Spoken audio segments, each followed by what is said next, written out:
Buddy, Hey, mate. Paul, how you doing? Yeah, good. Does anybody have a topic they want to talk about today? If you want to raise your hand in the participants column, you can. If there's a topic you want to talk about. Concerning recovery, yes. Yeah, concerning. Yeah, sorry. Yeah. Okay. Anyone at all? Any topic you want to talk about? Any steps that you're doing at the moment that you might be stuck on, or that you're revisiting? I, I would love to ask a question. I forget how to raise my hand. I figured that out in a minute. And I'm not sure it's 12-step related, but I'm certainly in the 12-step program.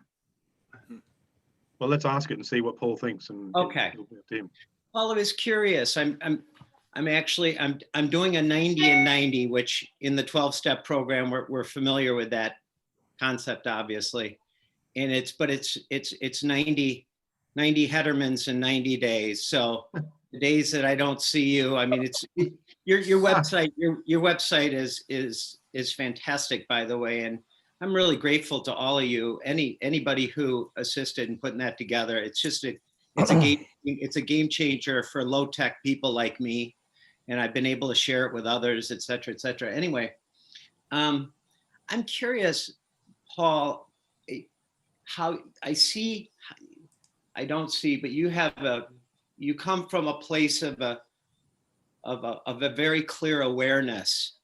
How do you see others when you look at other action figures? How do they appear to you? Like if I'm talking to somebody, it's almost like my ego's talking to their ego, and I want them to think something about me, or I want to get something across to them, or I see them from selfing to selfing. How do you see us, or how do you see others? I'm just curious what your view is. Sorry, it's a bit out there, but I'm just curious how you look at that. I don't know. I don't have any rote way of seeing people. Uh, I don't know. It's not entirely. That's not really a No, 12-step see, question. you get a It's not. sense It's of, not. you I get, could think of it for a and non-duality. also, you get a sense of the overriding context of this event. Yeah, I would say that's sort of like what AA would imply as a spiritual awakening. So you come out of the little encased cocoon of selfing, and you get a sense of largeness. Yeah, and so when people appear with a bigger, and the backdrop is bigger than the person, then you see the people differently. Yeah. So yeah, but I don't know. I don't. See, what was normal was I tried to get out of what was normal for a long time, and now I've realized I'm not that's trying to get out of the normal, and it allows me to be quite normal, so to speak. I don't know. Okay. And the 90-90 of Paul Hedderman, make sure you have Paul Hedderman little idea isn't replacing recovery or the 12 steps. It's attempting to bring a new understanding of it, not from the steps or the program, but from the exact nature of the wrong. So if you can see the disease, if you want to call it that, or alcoholism, or the underlying condition of obsession with self as an activity that's not yours, it's an activity that's just not yours. By seeing it as foreign or as something else, there's a freedom that's not available if you keep being identified as it. There is, because it's a freedom from the bondage of self, and the bondage of self is an activity. Yeah, there is no bondage of self. There's no self to be bonded to. It's a bondage of self. So when we're completely, let's say, adhered to the mental system of self-centeredness, we seem to have forgotten our original condition, which is prior to all the mental narration and the assumptions. We haven't forgotten it, but we seem to have forgotten it. It's appearing to us that we have forgotten it, and what we want to dispel is this appearance, or how that appearance gets reinforced and galvanized as a seeming forgetting of what we are by being in the act of being identified as what we're not. That's really the whole point of these talks. It's not trying to change the program, it's attempting to bring a new view to the program. Because a lot of people, without knowing it, are in the act of being identified as self. They're taking themselves to be the thinker, the feeler, the doer, the haver, the seer, the taster, the toucher. And all of these qualities of being the one are manufactured. It's not true. And there's a lot of relief from it when you see it's not true. And that this is what I wanted to see. This fact was before the program. I wasn't that which I was taking myself to be. I went into recovery. I started to get relief from the bondage of self, but basically there was still the claiming of the relief to imply there was a self. So it was a better form of self trying to get out of self than drug addiction, let's say, or drinking. It was a better form of that, but basically there's no escape from that imaginary condition. So after a few years of being in sobriety, I could see there were certain manufactured limiting ideas that constantly were cropping the larger picture. Yeah, I could just feel it. Yeah, and then it became obvious, and I don't know how it happened, but I know it happened. It became obvious that there was an underlying condition before the addiction and before the alcoholism, which was a mental addiction to its own making, this idea of being Paul. Now, it wasn't me. I'm more like the audience. So there was a mental state obsessed with this idea of being a self. And then that self would want to get out of the mental state. And it was apt to try to do anything to escape that which it thought it was in. But the fact it wasn't in it. And the escapes from it were reinforcing the in. This was the dilemma. And it explained it to me in a flash that I really felt, in my own way, I got the statement, self can't get out of self. I just saw it so perfectly clear. And from that point on, as soon as I saw self as something other than me, the possibility of being free from it became available. Yeah, not sought after, not attempted to be achieved, but a ready availability, because I'm not that, you see. So I was trying to be free as that, from that. It never works. So this idea just sort of straightened out the underlying causes and conditions that the program was trying to work and change, so that I could live daily without the influence of alcoholism or obsession with self. Yeah, like to the point where the problem doesn't exist for you. Well, I found that becomes a stabilized condition if you see that the problem doesn't exist as you.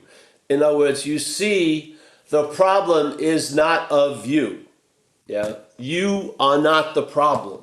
This is the beautiful thing. Now, in the process of recovery, we need to take responsibility and look as if we are the problem, but it doesn't stabilize there. It moves to another wave of recovery, which is, and I'm not that. Yeah, you first finally take responsibility for your role in things. You try and finally take responsibility for being an asshole or selfish or this and that. You let all of those things you've been trying to avoid and delay from land, and then it leads to another point where you see you're not that. So then that taking responsibility turns into I'm accountable for what that did through me, but I did not do that. And this is where the real relief comes to me in my experience of recovery. And I don't feel like we have a systemic, formalized description of the next wave of recovery.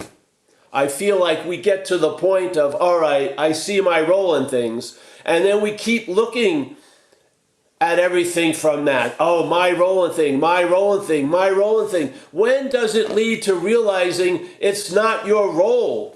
There's a foreign pathogen. There's something that's living with you, as you. And it's of a mental condition. It's not of a spiritual condition. I would say we are of spirit, but what is living through us is of mental. Yeah? And so we're in a weird, humble, unorganized way, we're attempting to just point. Yet there's further. Recovery progresses past the point of being totally responsible for every freaking thing. You now see what was doing through you what you never would have done by yourself. You see it. Just like you call the higher power doing shit for you what you could never do for yourself, you see something was doing through you what you never would have done yourself. You see it, yeah? And you start recognizing the pattern of the defeat that self lays on us by being identified as it. You see it, yeah?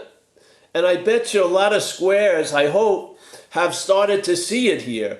And they've gotten relief that is not of the same kind of relief as which was before. It's a different kind of relief that doesn't demand vigilance. It doesn't demand more work.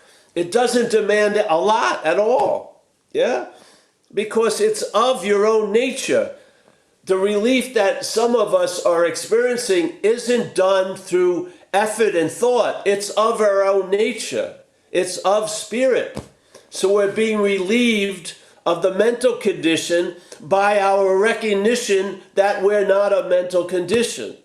So you could say we're getting relieved from the mental as the spiritual, yeah, or as the spirit. It's a different kind of relief than the one I got relief in the beginning, yeah? My relief was basically based on what wasn't happening anymore, like getting arrested, fucking beat up by the cops, overdosing, being dumped somewhere, having no money and all this. I started getting relief from all of those circumstances. This is a different kind of relief. Yeah? It's a relief inherent of our own nature, which means it's always available at all times, right where we are, with no requirement necessary to meet it or to do it or to get it. And then to be vigilant about losing it. It's not like that. This relief is of our own nature. In other words, in a way, we're giving our relief to ourselves, finally. Yeah? So, and I don't know how I see people. I don't know. I don't even, that all those going over everything that seemed so important at one point, I have no interest in. Yeah, that's an effect of relief. I'm not watching myself I don't feel like I'm a security guard and then like a sociopath. So these two roles are happening at the same time. I feel I've been relieved of that little dynamic, yeah? So I don't know how I feel most of the time. I don't care really, unless it's terrible. And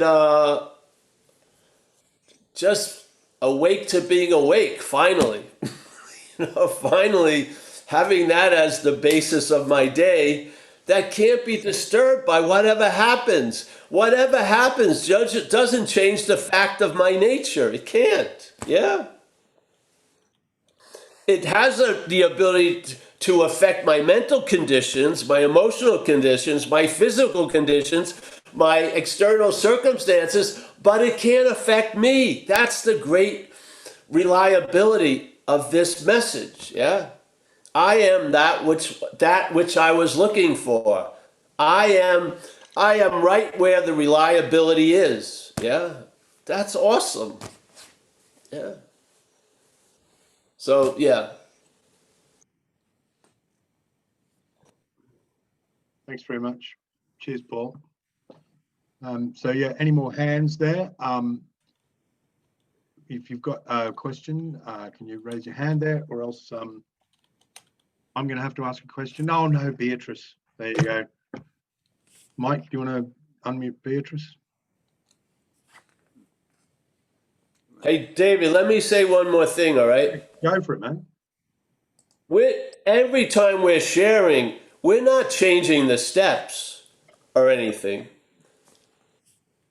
We're looking through the lens of the steps in a different way. That's all. We're trying to see that what we're being relieved from is not of us. Yeah? That's the beauty of it.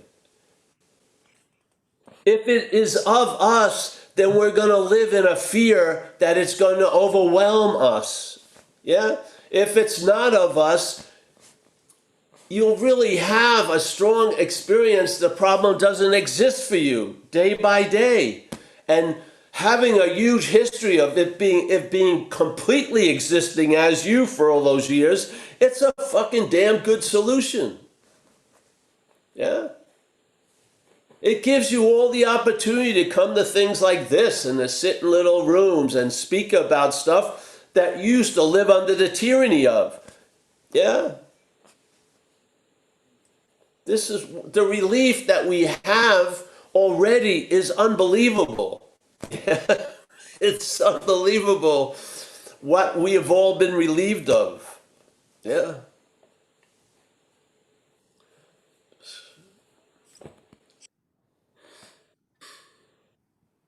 Remember when you were out there, my relief was based on if I could get drugs. And getting drugs was based on if the person who had the drugs was available, and also if I had any money. If I didn't have any money, I'd have to try to convince someone else who had money, yeah, to help me buy the drugs. And maybe the guy that I buy the drugs from doesn't answer his phone, doesn't work up. My whole condition was incredibly precarious all fucking day. It was dependent on so many other circumstances. I was a wreck. Yeah. Because one little bit of one chain could be loose and I wouldn't get what I wanted. Day after fucking day after fucking day. And when I got what I wanted, I couldn't enjoy it because it demanded more. So I was just enslaved every day. I woke up in a mental fucking condition that demanded me to do shit against a lot of odds and obstacles. Yeah? It's hard to get $50 worth of Coke every day when you don't have any money. It's difficult. Yeah? You've bullshitted so many people, they're not going to give you any more money. You've hit your family, you did this, you did that, so now you're going to a bar hoping you can convince some unsuspecting person, oh, let's further the party. Do you have any money? Shit like that. It's what a fucking insane way to go every day. Yeah.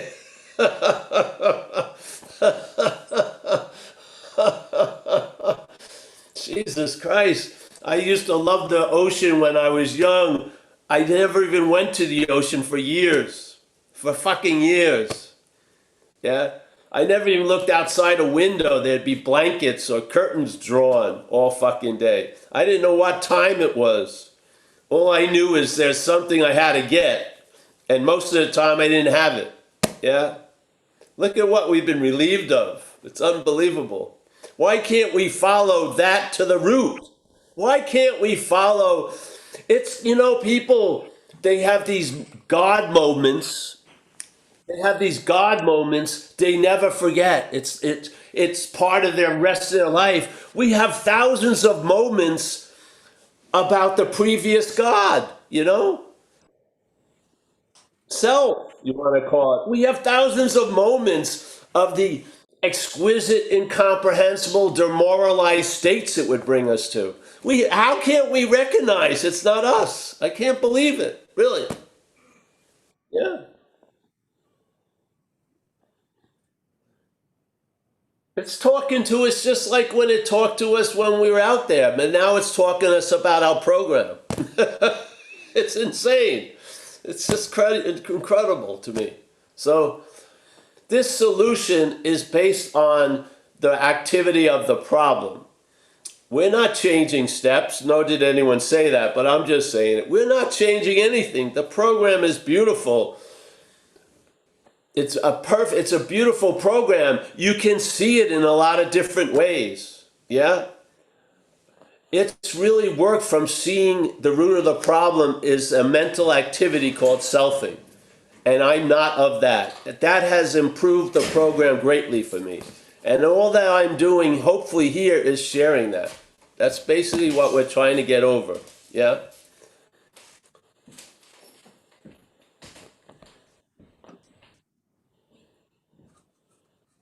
Thanks, Dave. Sorry.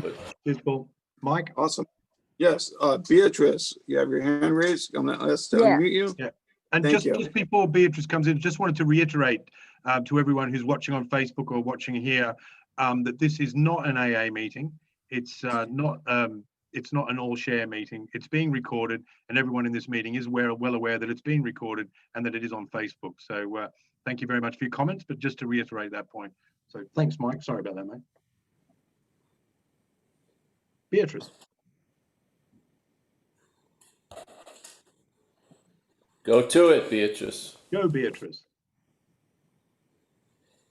Hi, everybody. Beatrice, recovered alcoholic and drug Yo. addict. Sorry, had a little problem. I'm muting. So, Paul, you were talking earlier about a spiritual awakening, which I always love, and I always think about that part of the book when it talks about tapping that inner resource.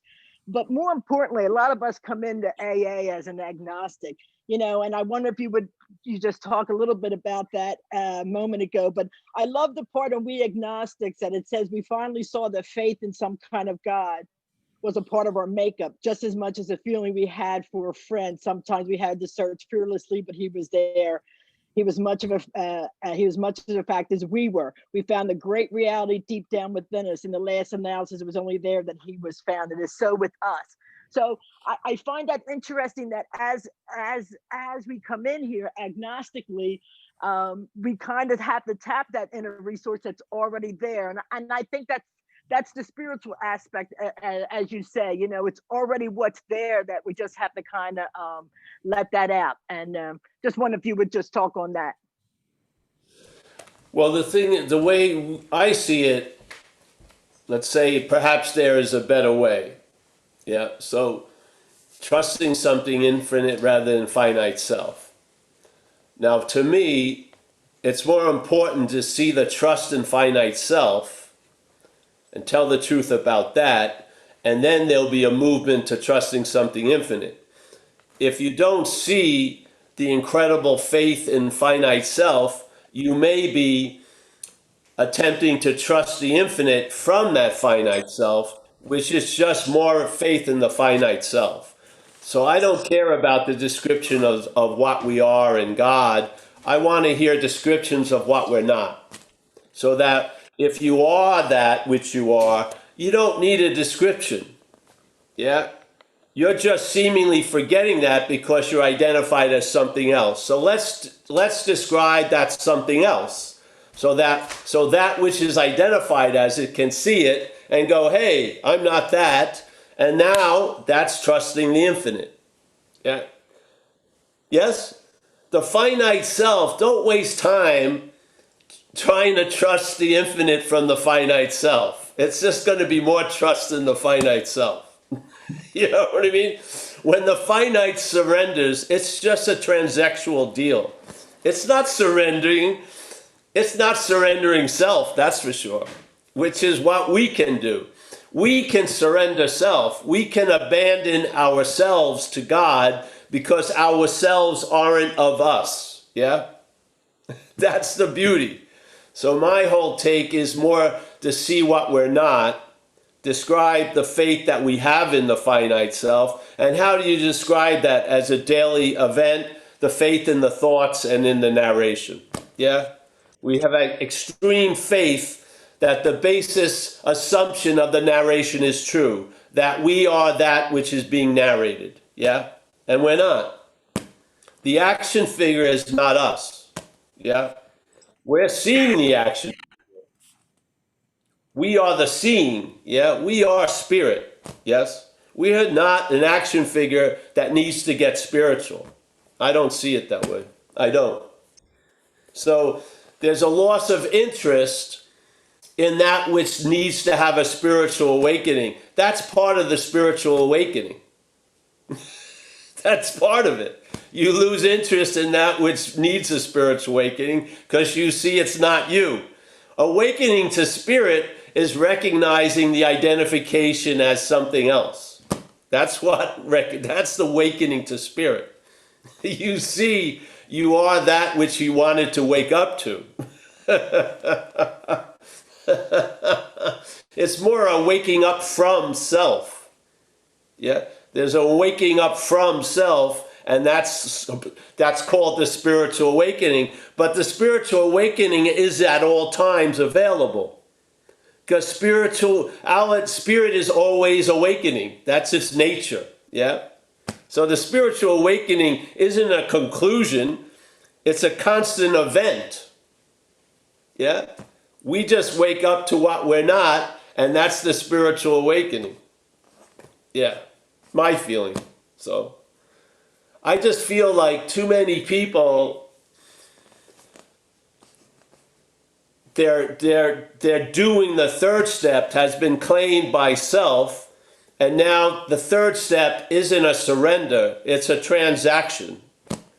They're doing the third step, but they're waiting to see if it works or not the way they think it should work, like getting parking spaces at meetings or getting a new girlfriend or lots of money, and then it will continue the transaction. But if something comes more important to it, it's not going to surrender that topic over to God because it's the God. Yeah?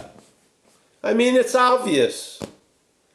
The third step, in some ways, could be it. It's a surrendered. You realize the facts of your seeming life. You're powerless over certain shit. Yeah? And your managing has made life unmanageable. That's the truth. You admit that, and you can be convinced of that, and that convinced can last for the rest of your life. You're just fucking clear. You're not managerial quality. Or actually, what you're not is not managerial quality. Yeah? You are. So, that's done. You move on. I'm surrendered. You don't say anything. It's just the way you're living. You're surrendered to those facts. Yeah? That's all. The self can't surrender. You got to realize it. It doesn't accept, it tolerates. It doesn't surrender, it makes deals. Yeah?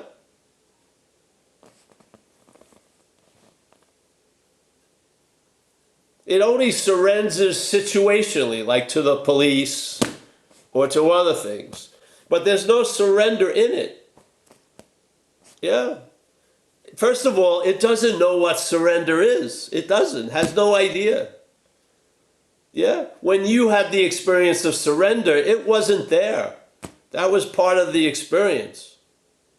It showed up and claimed to be the one, but it wasn't there. When I got struck sober, it was nowhere to be found, the self. No, something happened. It showed up later, but it wasn't at the event. No way. No freaking way.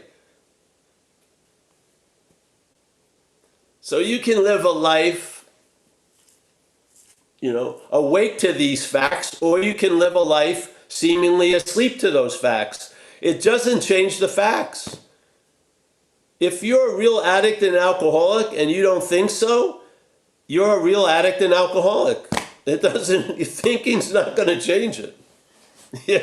Yeah, you can think you're a non-self as a self and that therefore you're not an addict alcoholic, but you're quacking like an addict, you're walking like an addict, you smell like an addict, you're a fucking addict seemingly. Yeah.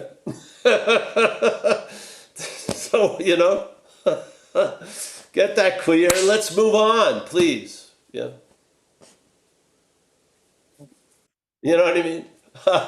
I mean, how many times do you need to be fucked to realize you're fucked? You know what I mean? Or is it has to be an exotic, it has to happen in some other country, you know what I mean? You're fucked, basically. So just admit it and let's move on.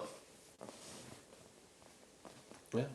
And then see what you're not and you'll find out what you are. And I'm telling you, what you're going to find out is not what you're not going to find out you're of what you're not. You're not. You're going to find out you're of a different nature than what you're not is. Yeah? What you're not is a mental manufacturing. How can you not see it? You didn't have it when you were a baby. The brain had to develop to produce this sense of self. And ever since then, it's just been reinforced and remanufactured, and it just keeps being narrated about, yes, and on and on. And, for some of us, it's incredibly dissatisfying, irritable and restless and discontent. Yeah? We can't bear it, so we try to get relief as it. Yeah? We don't know we're trying to get out of self as self, but hopefully we know that now. Yeah? So we can give up those old methods of escape because they don't fucking work. Yeah? Maybe the escape is before the bondage. Maybe you're inherently escaped from self. Maybe, because you're not that.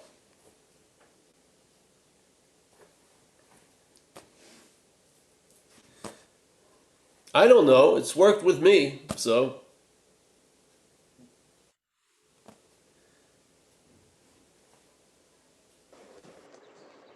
I don't see how it couldn't work with you, because it's not of individual. It's of mentalness. It's all the same. We all think we're so different, but basically, just look at alcoholism as in a social way. How many people, while they're driving to the institution, the jails, and the death, thinking they're so unique, they took all the turns that got them where everyone else goes. Almost all the alcoholics end up at the same fucking place. Yeah, but I took a different way. That makes me unique. No, you're like a cow that goes to the same trough. Yeah, because there's one thing that's driving the cows, and it ain't the cows. The parasite is running us all, bringing us to the same place it likes to end up. Yeah, and we still don't see it. We don't. It's mind-boggling. The greatest blinding effect in this place is the act of being identified as self. It's mind-boggling how it can cover what's so freaking obvious every day. It's incredible. You go to meetings for months. You walk in there, terminally unique, unbelievable. You think no one feels like you, no one does what you did, no one thinks like you, and then all you hear are people sharing how you think. They say the same way, they feel the same, they think the same, they do the same shit, and it doesn't bring you to the obvious conclusion. How can these be my thoughts if everyone's having them? Yeah, how? How can these unique feelings be mine if you have them and she has them and they have them. Yeah? The disease is an extreme sense of personalness. That's part of its nature. Yeah? It makes you feel so unique. You're not open to any kind of help. It isolates you. Amongst common sufferers, you're still fucking isolated. Yeah, because of this made up uniqueness. We're all run of the mill alcoholics and addicts. Yeah, we're a dime a dozen.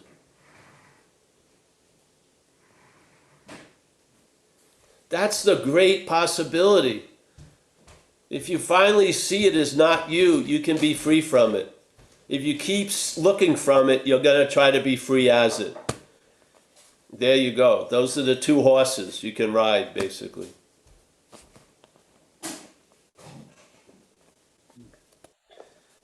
I'm just pointing out one. You'll immediately find yourself on the other. You don't have to get on the other. All you got to see is what you're on now.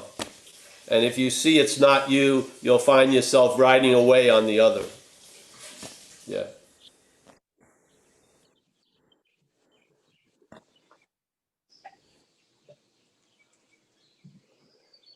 You know what? Seriously, like we say around here, you can drop an alcoholic into heaven, it would be hell in a day. Yeah? Really. We can interpret anything. We can override anything by an interpretation. So basically, we could be, quote unquote, in heaven right now, but we're all making it hell. That's unbelievable. Yeah?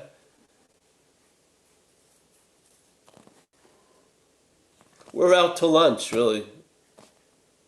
We're living an interpretation. We are. It's a very dry, you end up being alone and right, You'll be so right and yet so alone. Man, it's a it's a bad destination. Really. I've seen hundreds of us, thousands of us. I've seen them, thousands of us, thousands of me. You don't even have to see the movie anymore. You can just read the script. You can know exactly where it's going. Yeah. They don't think so, but you know so.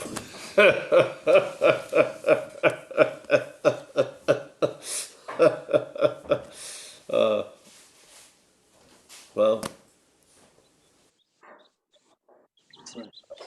thanks everyone. Whoever asked the question, Beatrice, whatever. Yeah. All right. Thank you, Paul. Next question we have from David. David, you have a question? I do. Thanks very much, Mike. Thanks for taking the meeting, by the way. Thanks for taking the Q&A anyway. Thanks very much, Paul. I'm doing some step work with a friend who's actually in this meeting at the moment, and he relayed a question.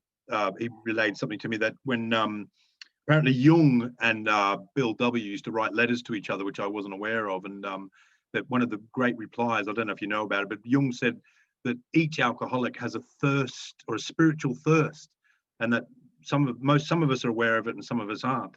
And I'm just wondering whether that's something that you think. I mean, I certainly was a seeker. I've been a seeker probably all my life, but the booze got in the way. And I'm just wondering whether that's something that resonates with you. And also, just I've heard you use the word dog shit awareness, which I think is really interesting. It's a really interesting idea.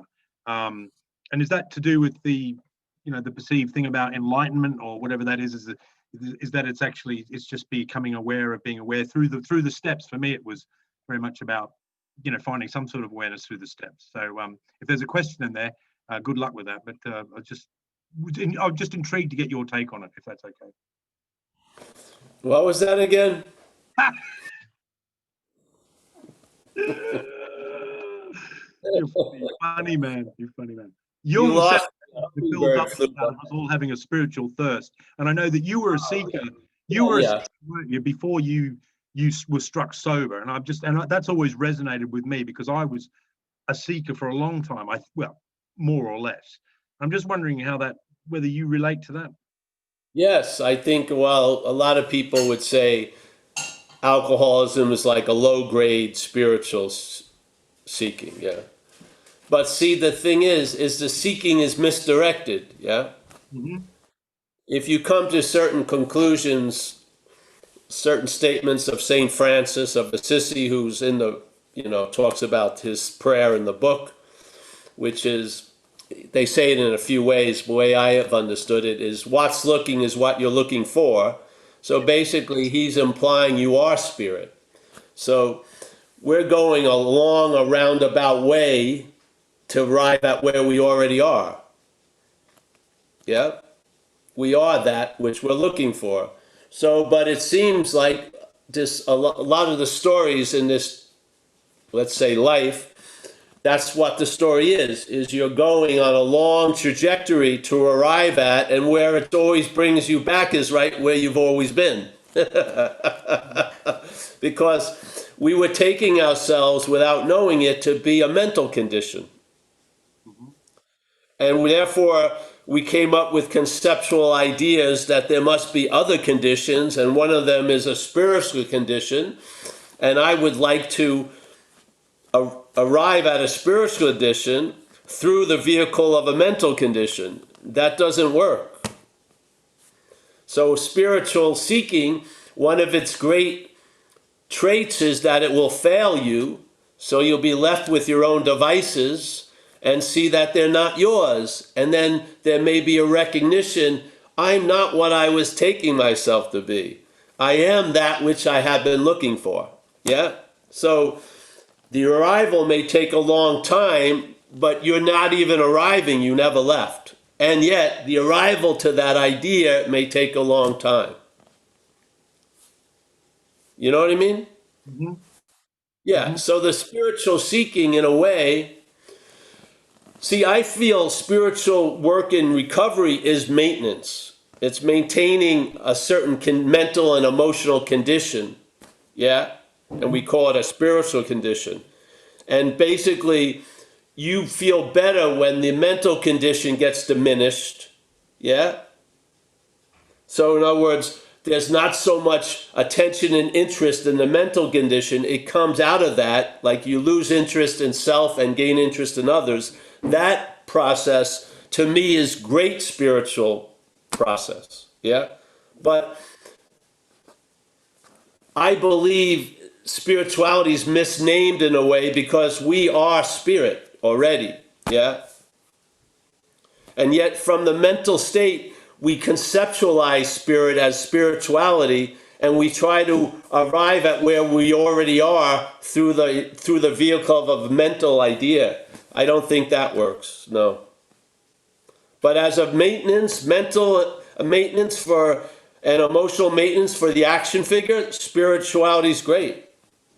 Meditating, doing shit like that's awesome. Yeah. But it's not leading you to where you already are. You are spirit. Yeah?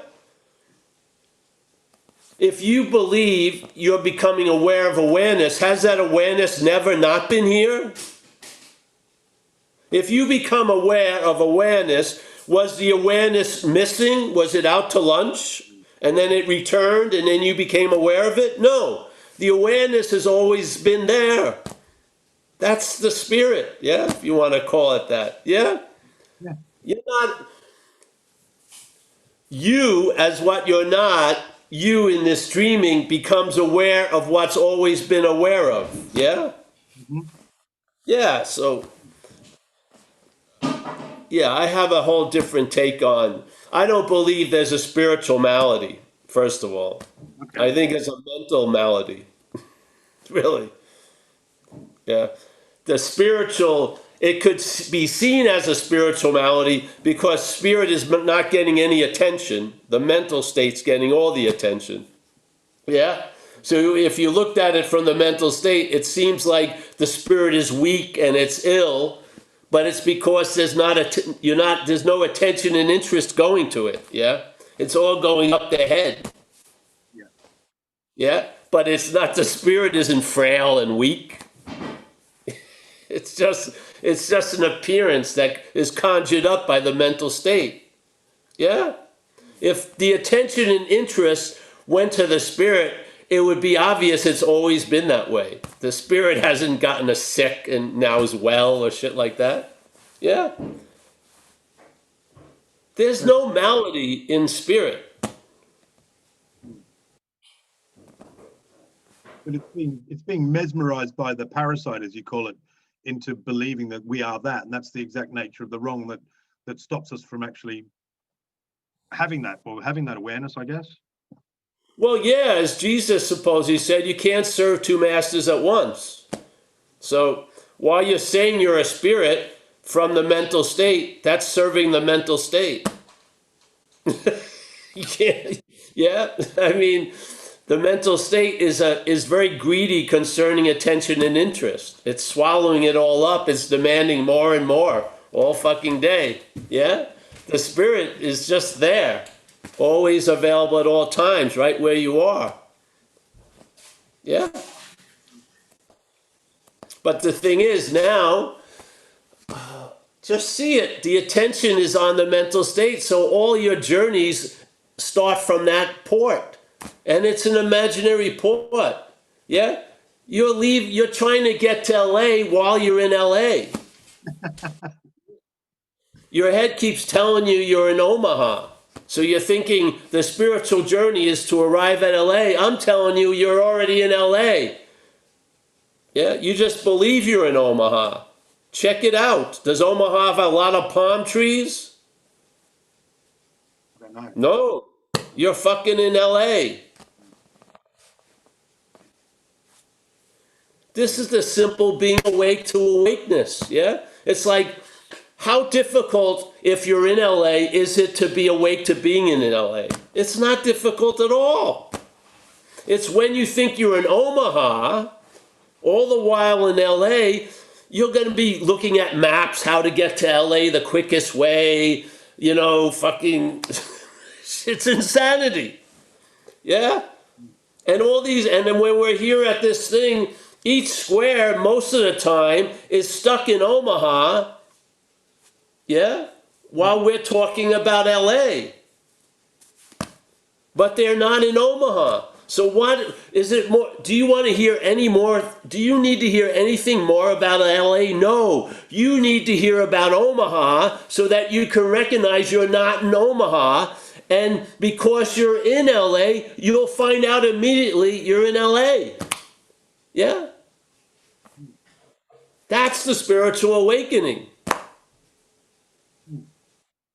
The spiritual awakening is I am spirit. It's not like, oh, I'm having a spiritual, I am spirit. That's the awakening.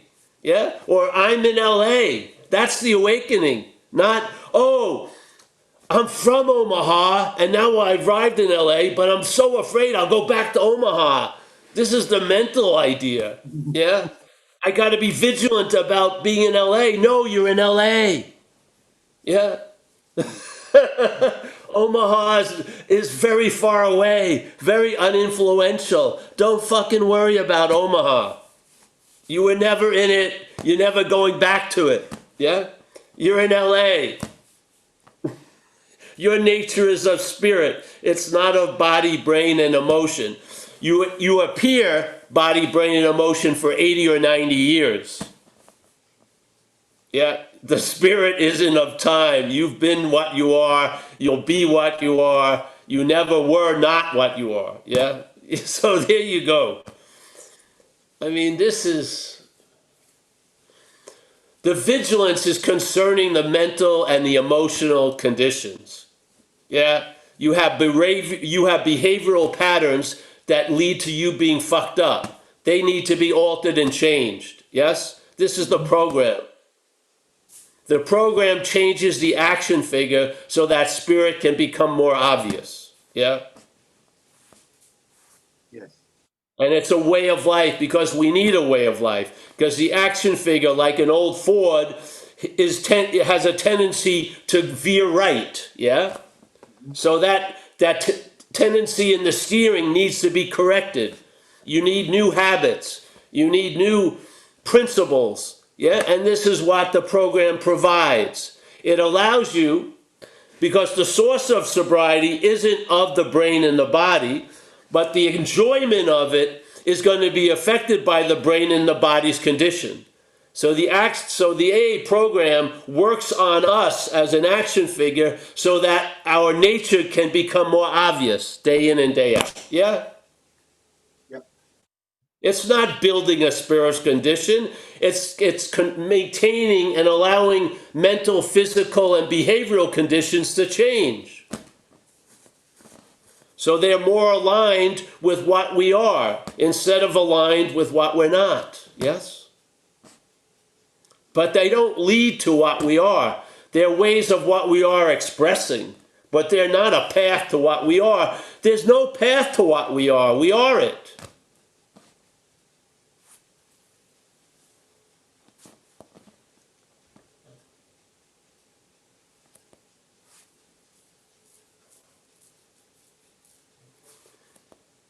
You're not meditating to calm the spirit. You're meditating to calm the head. Yes? Mhm. These are applications to change or to simmer down or to chill out the emotional, mental, physical states. Yeah?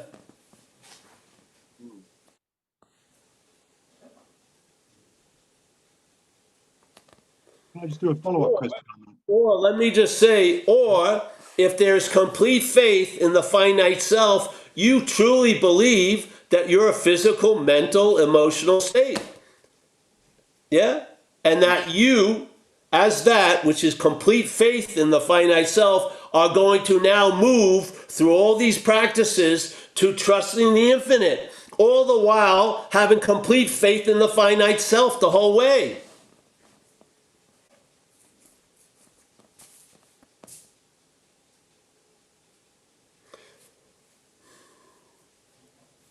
Why do you think he said you got to quit playing God? Why?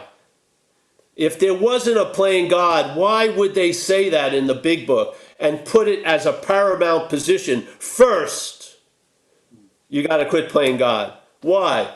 If there was no playing God going on, why would they say that? Do you sense all day what's playing God in you? The head, yes? Yeah, yeah. When you wake up in the morning, it starts telling you how that day's going to be. Have you even gotten up yet? No. It's forecasting how the day's going to be. It immediately tells you how you were yesterday, how you're going to be, you're going to be tomorrow, how they were, how they are, how they're going to be. You don't see that as playing God? That's playing God. Yeah? Now, try to quit playing God as that which is playing God. It doesn't work because that would be playing God. Yes? You can't use the finite to get out of the finite. That would be great faith in the finite. Yeah? You see the thought system playing God and you see it's not you. That's quitting playing God. The playing God doesn't quit. You quit playing God. Yeah? The playing God continues. But you're the God that gets taken out of the playing God. Now you can see the fucking head. Yeah? You can see it in the beginning of sobriety. Thoughts that used to compel an action stop compelling an action. You go to a meeting, you call someone up. You don't go to the fucking liquor store. You don't call up your ex-girlfriend. Yeah? Things are starting to change. Yes? Mhm. The playing God is being severely limited by the way of life of AA. It can only play God in your head after a while. It's not causing great disruptions. You're not fucking up all day out there. Yeah? But it's still playing God. And you're getting pummeled because you're believing you're it. Yeah? You're not that. That's self. That self is finite. You are of infinite. Would infinite ever need to fight finite? No. It doesn't need to fight it. it outlasts it. It overwhelms it by its presence. Yes? If anyone here has a problem, look at the 12 steps. They're a linear process. Yes? Very time-based. So next would not be as more important than first. Right around page 63, when they're going to the biggest principle of recovery, which is turning your will and life over to the care of a higher power, reliance on something other than self, perhaps that's the better way. It's preceded by first, you got to quit playing God. It doesn't work. So in other words, seeing the trust in the finite is more important than the trust in the infinite. Yeah? You have to see what you're not to find out what you are. This is just my view. Take it or leave it. Try it. See if it works. Maybe it'll give you more meat for the fucking, buck. Yeah? Maybe there'll be more meat on the bone. I just Look at it. It's right in the book. First, quit playing God. Next. So next is secondary to first, obviously. Yeah? Why? Why couldn't they say, oh, describe the third step and then throw in afterwards, quit playing God? Because there was probably a very healthy fear that there would be a playing God concerning the third step. Yeah? And so something else would claim to be the one that was turning its will and life over to the care of God, and that was self. Yes? Yes. Thank you. Thank you. Thanks, Mike. Thank you. Paul, we have two more questions. Are you still good? Yeah. Okay. Our next question comes from G. G, I'm not good now. It changed in the second. oh, dang. Okay, I'm well, good again. we got you. I gotta wait. I'm not good now. Oh, no, wait a minute. It's telling me I'm good. No, Hey, hurry, it's get your question be good in. after I get off the Zoom. I gotta go now. That's playing God. Definitely playing God. Yes, there you go. How are you gonna quit something you don't even know is going on? Quitting something needs to be specific. You can't just say, I'm quitting something. Yeah? Recognize it. Go today, for some people here, see what, for your own experience, what would you put under the category of playing God? Yeah? What? Just see it. And see where the problem resides. And it's probably right where there's the playing God, which is in the mind. Yeah? The problem resides in the mind, the mental, and that's where you'll see the playing God. Wow. So the problem is playing God. Yes. Yeah? Who's it playing God on? Us. How does it defeat us? Exactly. The diagnosis is an illustration. Read the x-ray, yeah? See it. See if it fits. If you keep saying, oh, this is the x-ray of Mary, Jim, or Sue, you won't be open to the suggestions, recognizing it's a diagnosis of you, yeah? The you that you're not. I don't know, it's just, does it say we have to get to the exact nature of the wrongs, the causes and conditions? Well, let's do it. Good. Thank you. I think we better move on. I think we've got a couple more questions, Mike, haven't we? So I'll over to Mike. Over to you, mate. Thank you, Yeah, Paul. our next question is with G. G, would you like to ask a question? Thanks, Mike. Thanks, Dave. Good to see you all. And good to see you, Paul. It's been a few weeks. I've been working, been busy, and I've missed this meeting and listening to you. But you're all over my YouTube page. I've got all your old videos on there. The long hair and beard, that's the look. Looks great. Paul, Wonderful to see you today. Wonderful to see you today. I tried a And lot that, of looks. Finally, yeah, I thought you always looked like this. I thought you were like a surfer dude, but then I see your old videos and I'm like, okay, yeah. There's some good videos on YouTube, and I'm not going to go into that. I've only got a bit of time, but no, I understand that's the diagnosis, and I need a repeat prescription, you know. And the truth is, when I'm not in meetings like this and I'm not listening to human beings like yourself, I can forget everything that you've just spoke about. I go back into self.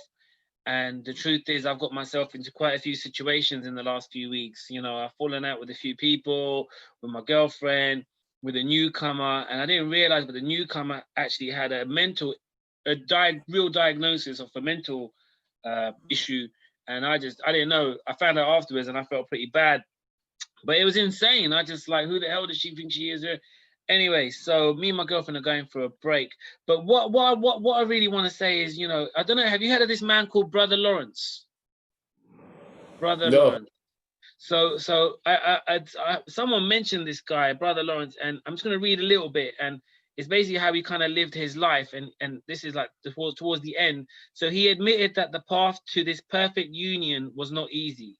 He spent years disciplining his heart and mind to yield to God's presence. As often as I could, I placed myself as a worshipper before him, fixing my mind upon his holy presence, recalling it when I found it wandering from him. This proved to be an exercise frequently painful, yet I persisted through all difficulties.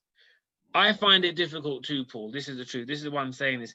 Only when he reconciled himself to the thought that this struggle and longing was his destiny did he find a new peace. His soul had come to its own home and place of rest. There he spent the rest of his 80 years dying in relative obscurity and pain. But like, this man had to force himself. Like when you speak about the self running the show, you know, for me, I always find it so easy to go back into that autopilot, my autopilot, to be selfish, self-centered. And, you know, it's just, I find it's only when I listen to people like yourself and I come into meetings, like, I know you're saying I need the infinite, I need something infinite, but at the same time, I need people to remind me. Hey, G, let me just jump in for a second. Do you see that in how you're saying things, something's claiming to be the one? So there's selfishness, there's this and that, but there's a lazy assumption it's you that's being selfish and self-seeking, yes? You said about 4 sentences, and that's what you were implied to be the one that was doing all of the stuff. Yeah? Yeah. That's the head playing God.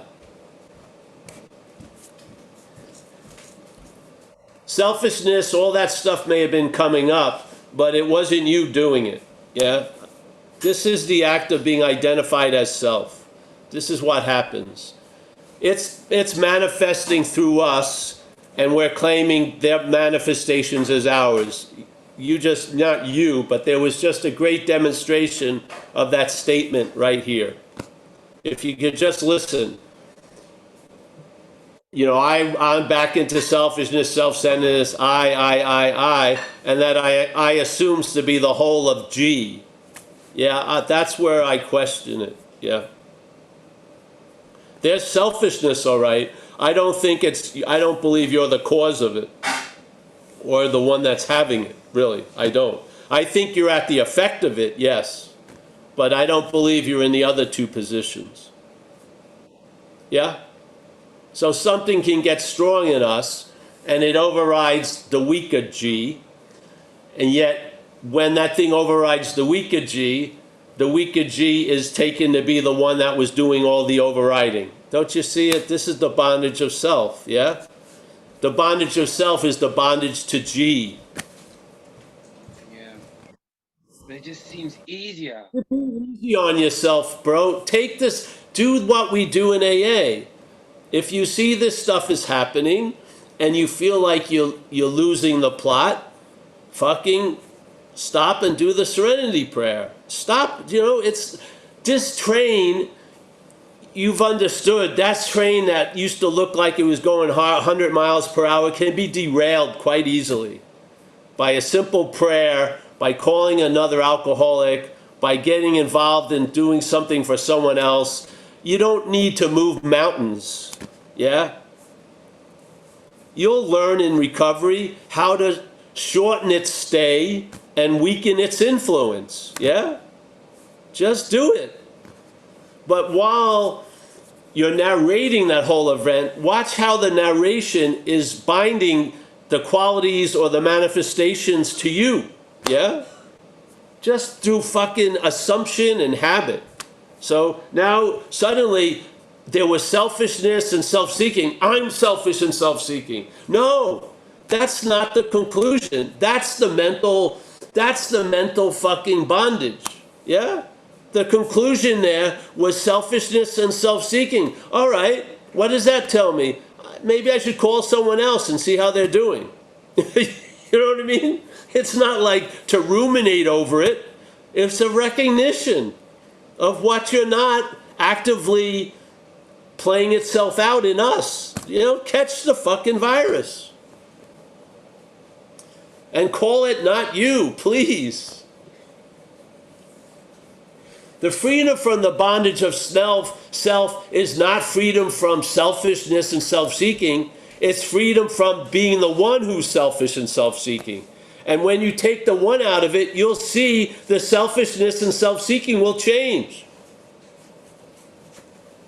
I'm going to say this again. This is not about never having selfishness occur or self-seeking. It's about not being the one who's selfish and self-seeking. Yeah? When you take the one out of the selfish and self-seeking, it's going to weaken the constant repeating of selfishness and self-seeking. Because the one is really the engine. The identification as selfish, yeah, is the engine.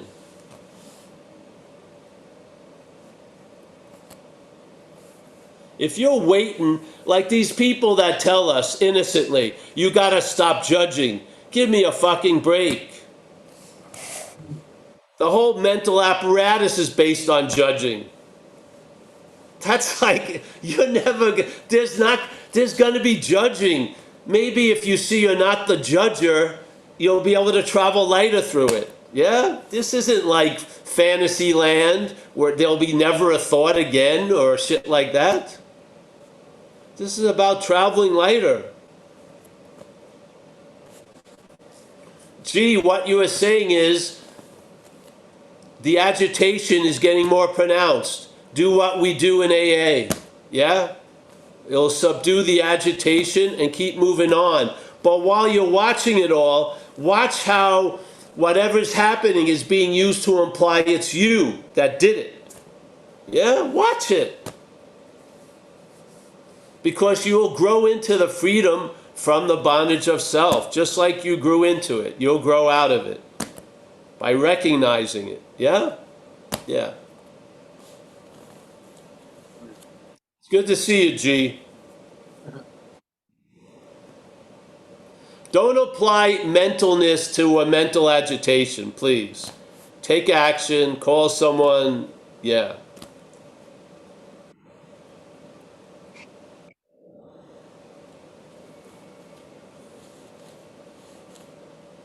All right. Paul, do you have time for one more question? Yeah, sure. All right, James Lebowski, how are you, bud? I gotta go. Love it. Sorry. I knew that would be your first reaction. No, wait on, wait. There was a I don't guy, know. I gotta go. we got a question on the chat group, I think, because that'll be the last question. I think we got it from a guy called John. Lebowski. Let's let James ask. All right. You got a hand up from, and Senna has her hand up too. Well, just super quick then. You know, I sometimes I'll just have my head cracked open while I'm listening, and I realize, you know, this at some point, you know, I started seeking enlightenment. It was a whole nother backpack I put on, like the action figure, you know, put on this backpack, like it was a whole new set of bullshit I was carrying. And, you know, all of a sudden you're talking and it was like, man, just let this be enough. just right fucking now. Let it be enough. And I just felt that pressure drop, man. So I just want to say thank you. You know, just to all of a sudden recognize that what's going on right now is just fine, you know, is a real gift. And anyway, and I'm like one of those guys, man. I've been listening to your videos since you had short hair. So I'll shut up, man. I know what you're saying. Thanks, James. Always a pleasure to see you. Yes. I have to keep repeating that to myself. It's always a pleasure to see James. It's always. Work and no play makes Jack a dull boy. Yeah, yeah. Jack Who's the Torrance. next one? I'll stay as long as you want. If you want to stay, I'll stay. I don't care. I don't think I have anything pressing to do, except urinate maybe shortly. So go ahead. 10 for that. All right, David, you have another question from Facebook. No, it's Also, from. don't forget Senna. Senna has her hand up. I think there was somebody from chat earlier who came in. Somebody on the chat group. It's Samadhi writer, and he's got a question. I think this will be the last one. So, my name's John. I've been going to other 12-step programs other than AA for about 5 or 6 years. Before that started, I always had an inclination for spiritual practice. And when I started that 12-step program, I also started reading on something called non-duality, which really resonated with me. So I started reading on that and doing the inquiry. Eventually, I found your videos, your book, and got really interested in your way of delivering the message. My question is, I felt now for some months that I'm not that interested anymore in the 12-step program, and the way you share your message has brought me more and more clarity. So when does one know when that attending the 12-step meetings is enough? Is there a cutoff point where that 12-step program ends? I find both can't exist too much. Sometimes I feel guilty because the mental state tells me I should go back to the meetings, but hearing your videos hits home to me. So is there a cutoff point for the 12-step program? No. Right. Good. But also, you can still go to AA and actually it's awesome and have no interest in it. Yeah? Yep. So, and there's any way it's taken us, there's no rote way, but I found there was a great statement in Zen, which is, I've outgrown Zen. Well, you can sort of seemingly leave AA without ever leaving it. Yeah? You understand? I'm not looking for anything in recovery anymore. Yeah? So I can be put to use because I'm not trying to put myself to use.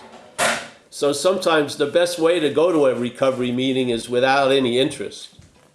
You'll be used greatly. So, yeah, with losing interest in AA doesn't necessarily have to mean you're supposed to leave AA. After 32 years, you go through a lot of different feelings around the community of AA. Yeah, but I never leave. So there you go. But I don't feel like there's any, this means that, or that means this. So, yeah. But it's, everyone has their own, they're just seeing it. If you really feel that way, take off for a while, and then when you go back, you may be clearer about things, yeah? But remember, AA never goes anywhere. It'll always be available, and yeah. A lot of ways, whatever we do gets put to great use through recovery. So, when people go back out and it looks all terrible, it's quite helpful to other people that are in the program because they realize, I thought that guy really had it or whatever. And so there's always value in everything. It's just how we see it. Yeah? The mental state is looking for a certain kind of value to be right, to have vengeance, to be this and that. The wider panoramic view, let's say, of spirit has a large spectrum of value. Yeah, it sees success and failure and success. It's very, quite different. So, but thanks to the questioner, there's no definitive answer, and whatever answer happens will lead to something else anyway. So, He's just said thank you. So that's great. Yeah. Thank you. So Mike, is there Awesome. one? Yes, we have one last question from, I believe your name is Senna. Yeah. Yeah, thank you. Thanks, Paul. I had one question. I realized the thinking is the one, but the one also listening to the thinking is also the, I don't know. I feel like no, the one, there's listening to the thinker, but the listening to the thinker or the thoughts gets claimed. And then there's the manufacturing of a listener that does no listening. Yeah? So there's listening. But then there's that listening gets claimed, and then another appearance of self gets manufactured. Now you're the listener of the selfing, let's say. But there was listening. There was an awareness, yeah? yeah. Yeah. I feel That like- which we're not doesn't see anything. Yeah. What we are is allowing all this to arise and all this to occur. some Yeah? of the thoughts come like with feelings, or like I could see it and then I could see the feelings attached to it, and like it's like, will that ever go away? Like, but just seeing it is the thing, right? It's just, that's just what it is. A lot of stuff's going to go away. All of it goes away because it came eventually, yeah? Everything that comes is going away. So you don't have to be concerned about that. The head tells you it's not going to go away, and then there's a belief in that, and you flip out. Yeah. Yeah? Like the simple thing you can recognize, most stock heads are, if things are going really well, they're suspicious, suspicion arises. When are they going to figure me out? I'm a fraud, da da da. And then the exact same head, if something is bad, it says it's the beginning of a lifelong depression. So that's what you're working with, yeah? It shortens, let's say, the joy and the good, and it elongates the perceived or the seemingly bad and contracting, yeah? You don't want to live under that, orchestra leader. You don't, yeah? Yeah. It's just slavery. So, no, the seeing will provide a lot of space for a lot of things to change and shit. Yeah. And most importantly, the interest and attention getting moved around. You don't realize that your day is completely based on interest and attention in a lot of ways. Yeah? Yeah. Yeah. That interest attention is being directed by the mental state quite a lot. Yeah. So, yeah, it's not interested for long in a miracle, but it's very interested in a resentment of 40 years. So you've got to see. It's a very directed spotlight. It's not like a lighthouse roaming around. It's very directed. Yeah, to reinforce the storyline. Yeah. I find it cunning. One of the big movements is you're going to lose interest in that and gain interest in others. That you're going to begin to lose interest. That never ends. Yeah, the losing of interest continues, and the gaining interest in others continues. You see, you begin to lose interest. It doesn't say it's going to stop at any point. You begin, and then you keep losing interest. And then the meanings of things change. Yeah. You're in good hands, honey. I've watched you. Don't worry about it. Yeah? You're going to take yourself less and less seriously, and life will be lighter to travel through. You're not special and unique. Yeah. This message works without whatever size square you're in. If it's 2x4, 8x12, the whole screen, it doesn't matter. This message works. Yeah. Yeah. Thank you. All right, I think that's over, right? Yep. So maybe I'm gonna say hello and goodbye and Yep. then wish you a fond farewell, everybody. So let me see. See G. Nice to see you again, G.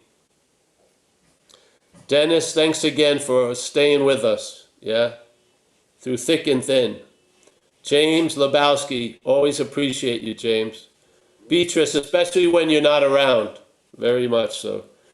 Beatrice, Senna, yeah, we'll see each other someday, Senna, around here. Ryan, nice to see you. David, as always, you're in Ireland, David? I am. Get out in that rain. There's John. Yeah, Nice to see you, John, again. Robert, Aridson, yeah. We got Jackie. No, Jacob. Jacob from Seattle. Mike Stacy from Madera, California. We got Phoenix Elroy. Nice to see you, Phoenix. Mark. Nice to see you, Mark. Chris, Malcolm, as always. I appreciate it. Therese, Daz, Carol, Samantha, Somadi Writer. Yeah. The other anonymous. Oh, here they are. More. Carl, nice to see you, Carl. Kristen, as always. Mike W. Mike O. Rob from Kentucky. Kurt, as always, with us, a protege in the background. Helen, Mickey, nice to see you. Krista, nice to see you, Krista. Helen, as always. Whoever else is there, hold on. That's it. Hey, thank you so much for this opportunity. There's Jimmy, Jeremy, Rob, Chris, Shaq, I think Kate. We got, what is this, Joe Dalton? I think it's Walter, but Joe Dalton, Mike Z, Chris, yeah. Oh, Vicky, nice to see you, Vicky. George's wife, she's out of the void by herself. Jesus, that's scary. All right, Rob Fa, Jeremy, pleasure, everybody. Thank you for this great opportunity. Yeah, just thank you for this great opportunity. Thank you. See you. Bye-bye. Bye. All right. Okay, everyone. Thank you, everybody. Mike, you send us those details. I'm just gonna just do a quick breakout room, and gonna talk to you. Thank you. See you Bye, later. Beatrice. Good to see you, Beatrice. Bye. Bye. See you Thursday. Yeah, yeah. Give my Cool. love to Kaiser wherever he's at. Where's Kaiser? He's working. He's in LA. Okay. Yeah. Thanks. I'm just gonna, Shaq. Yeah, how you doing? I'm just gonna, I've offered you to go into a breakout room, mate. I'm just gonna join you there. Shaq is looking for a sponsor, so I'm gonna just go in there and have a chat with him. If anyone else is in the 12-step program and just wants to have a quick chat with him, that'd be great. I'm gonna send him on to another meeting, but if you could join me, that'd be great. And I'm gonna be going in there now. So it's doing a lot on Zoom. Good to see you, Dave. yeah. Thanks, Mike. How you doing, mate? You okay? Good to see you. Yeah, we're doing well. We're doing Is that your well. prodigy there? Is that your son or you? No, this is Allie. Hey, Ali. Ali, oh, Ali's a girl. Oh, okay. Hey. And Allie's always on. She's always on Paul, but she just came in the office today, so she's always on. She's always Got a on. baseball cap in the background, so sincere apologies there, Ali. Well, I'm not offended. I would be. So yeah, I would. I'm just going to go into this room. Confused about you too. Come in. I'm just going to go into this room. If you could, that'd be great. Anyone wants to come in? What are you doing? There's a breakout room. I'm just going in the breakout room. Wait on. Okay. There you go. And I'm going to join. Okay, I'll see you in a bit. Okay, guys, have a good one. Hi, Walter. Joe Dalton. Jacob, did you just come in? Oh, you're driving, huh? Never mind. Good to see you. Yeah, I'm driving, so I might have to just kind of listen in if that's cool. I missed what was going on. I heard something about a sponsor. Yeah, I missed what he said. I didn't hear. But did you just come in? No, I've been here. Oh, okay. I've been just on headphones, just kind of listening in the whole way. Okay. Yeah. Yeah, there was some stuff today that continue straight to stay on Military Road South. There were some things today that were good prompts that had me out of self pretty deeply. Sorry. I'm gonna go ahead and mute because I think Maps is gonna keep telling us what's up. Yeah, what's happening? Very, very specifically. All right, see you. Okay. How you doing, Robert? Yes, I'm good. Thanks. Cool. I don't know if we wait for them to come back.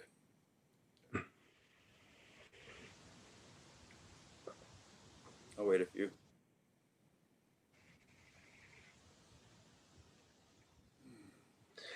Yeah, I'm gonna head off now. Okay. Bye. Yes, Mike. I'll speak to you later. Bye bye.